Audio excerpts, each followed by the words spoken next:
Ideas कितनी भी अच्छी हो, शैलजा जी, जब तक उसका बहुत क्रियान्वयन जरूरी है। और मेरे से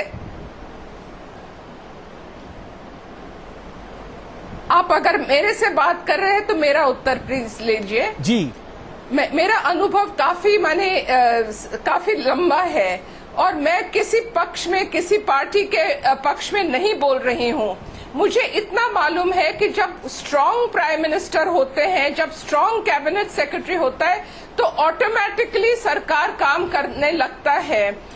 मैं नाम लेना इसीलिए चाहती हूँ क्योंकि शायद वह आपके जो कांग्रेस के जो रिप्रेजेंटेटिव हैं, वो शायद मेरे से पूछ रहे थे जैसे कि ये सारा कुछ पहले भी हो रहा था और ये जो लॉ और इधर भेजना उधर भेजना पहले भी होता था और ये ब्यूरोक्रेसी की माने कमी है। मैं उनको बताना चाहती हूँ ये ब्यूरोक्रेसी तब करती है जब ऊपर से कोई देखने वाला, मॉनिटरिंग करने वाला नहीं है। इंदिरा गांधी जी जब प्राइम मिनिस्टर थी, मैं उनके लिए काम अच्छा किया बुरा प्राइम मिनिस्टर पे कोई टिप्पणी नहीं कर रही हूँ, पर इतना मुझे मालूम है कि ब्यूरोक्रेसी को एक मॉनिटरिंग प्रोसेस पता था कि भाई पीएम को पता चला तो इसके ऊपर नाराजगी हो जाएगी। शैलजा जी, यानी आप कह रही हैं कि मनमोहन सिंह के गवर्नमेंट के टेन्योर में कैबिनेट सेक्रेटरी थे। शैलजा जी, आप ये कह रही मनमोहन सिंह के टेन्योर में आप लोगों पे, यानी जो आपने भी काम किया मनमोहन सिंह, जब आप उसके बाद रिटायर हुई हैं, मुझे याद है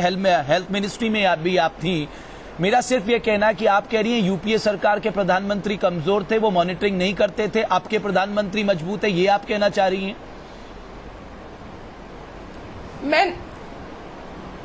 आप मेरे मुंह में ये लफ्ज मत डालिए, मैंने तो ये नहीं कहा। मैं क्या कहना चाहती हूँ कि जब नेतृत्व बहुत दृढ़ होती है तो ऑटोमेटिकली ब्यूरोक्रेसी में एक क्षमता जो अपनी है अंदर, वो दिखाने की उनको एक मौका मिलता है और वो कंपटीशन, हेल्दी कंपटीशन शुरू हो जाता है।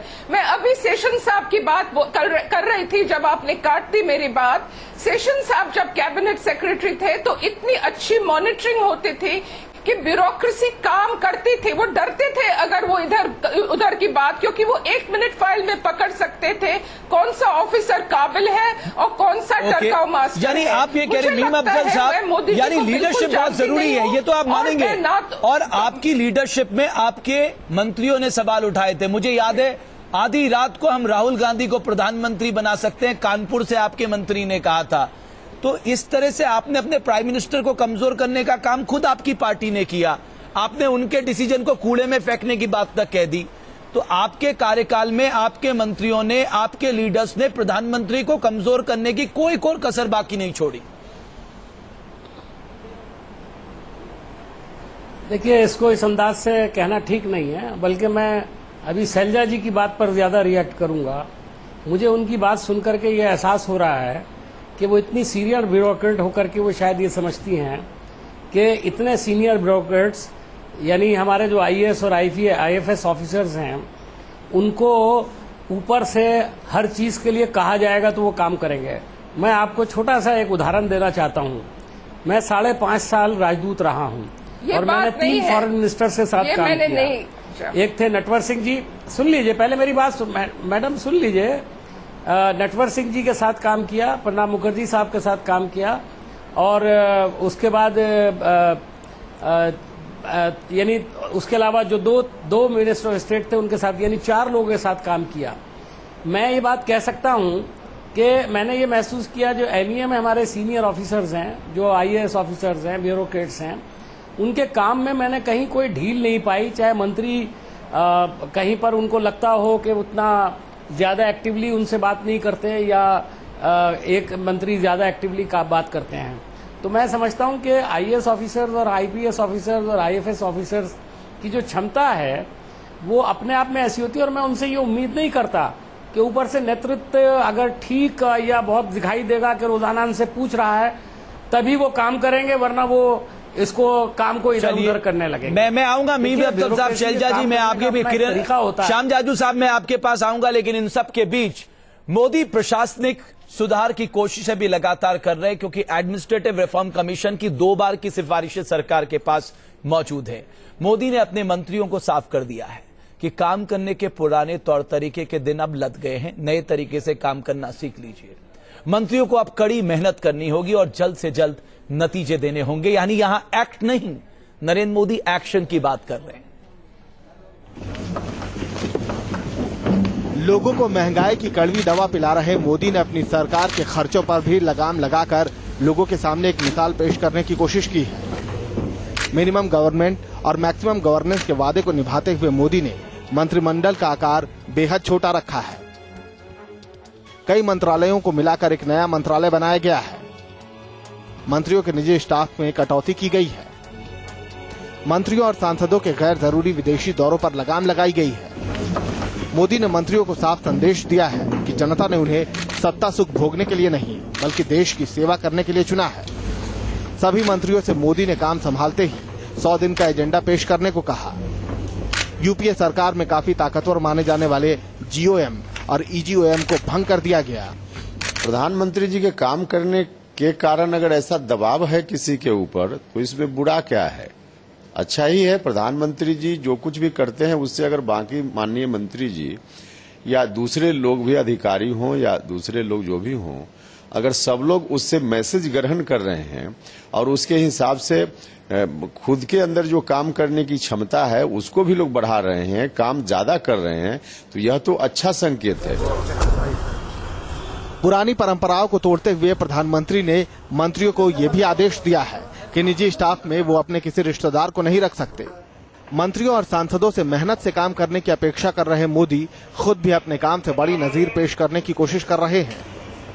मोदी रोजाना 14 से 16 घंटे काम कर रहे हैं, अधिकारियों के साथ बैठक कर रहे हैं, लगातार दौरे कर रहे हैं।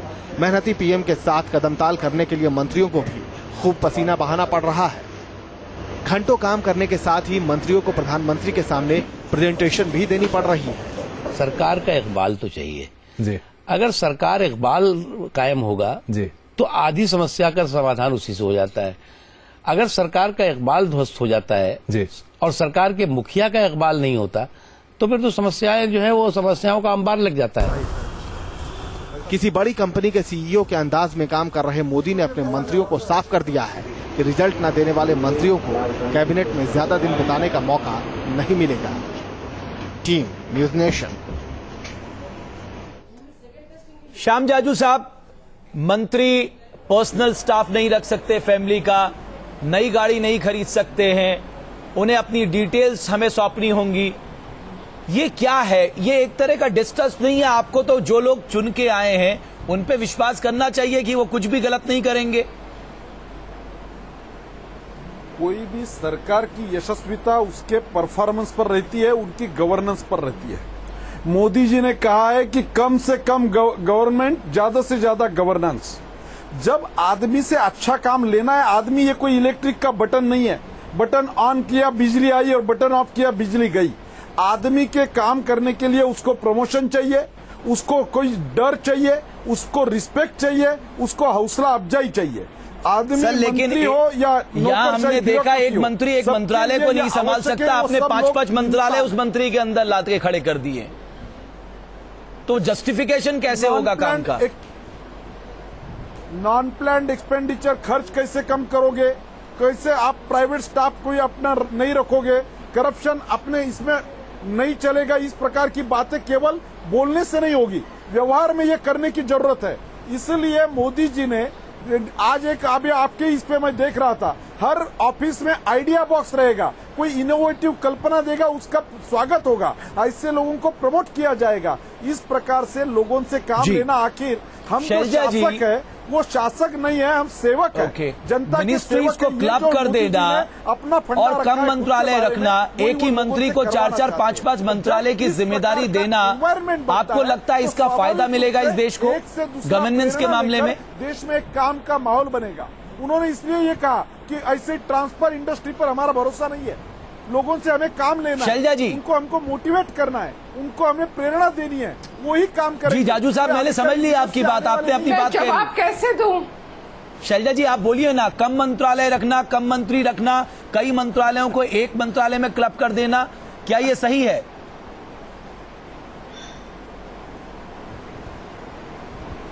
देखिए, इसमें मैंने भी अपने टाइम में 13 सेंट्रल मिनिस्टर्स के साथ काम किया है और 6 चीफ मिनिस्टर्स के साथ।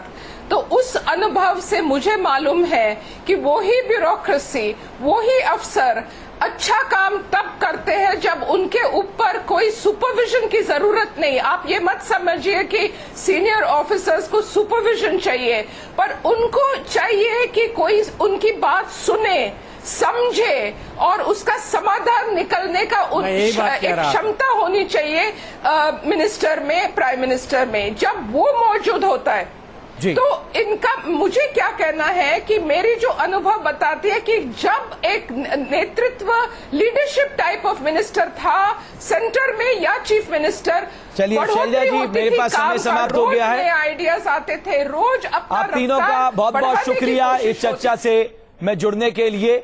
यानी गवर्नेंस सबसे बड़ी प्राथमिकता है प्राइम मिनिस्टर मोदी की, लेकिन एक भारत श्रेष्ठ भारत के लिए उन्हें एक लंबा रास्ता तय करना होगा, लंबा रास्ता। बहुत बहुत शुक्रिया आप सभी का।